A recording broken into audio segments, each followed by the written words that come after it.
je vais t'expliquer comment faire pour mettre un nombre sous forme scientifique. Tu vas voir, c'est vraiment très simple. Pour commencer, il faut prendre le premier chiffre non nul.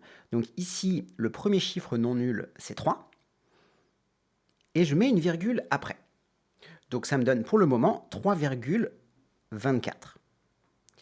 Et pour compenser le fait que j'ai pas mis la virgule au bon endroit, on va faire fois 10 puissance quelque chose. Donc comme j'ai mis la virgule après le 3, donc ici, alors qu'elle est censée être ici, il faut donc que je fasse 10 puissance moins 1, 2, 3, 4.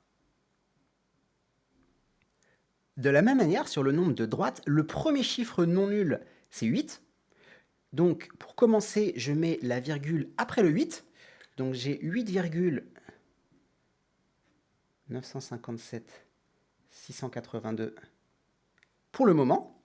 Et pour compenser le fait que j'ai pas mis la virgule au bon endroit, il va falloir faire fois 10 puissance quelque chose.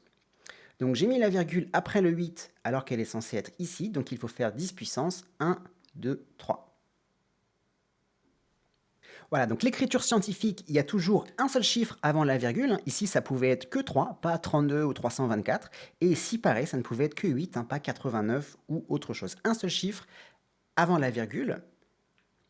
Et dernière chose, sur la calculatrice, ils utilisent parfois un E pour dire exposant à la place du 10 puissance quelque chose dans l'écriture scientifique.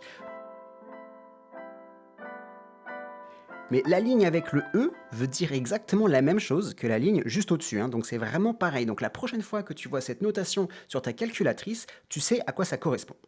Voilà, j'espère que tu as appris une petite astuce en maths. Pense à t'abonner pour avoir les prochaines. Ciao!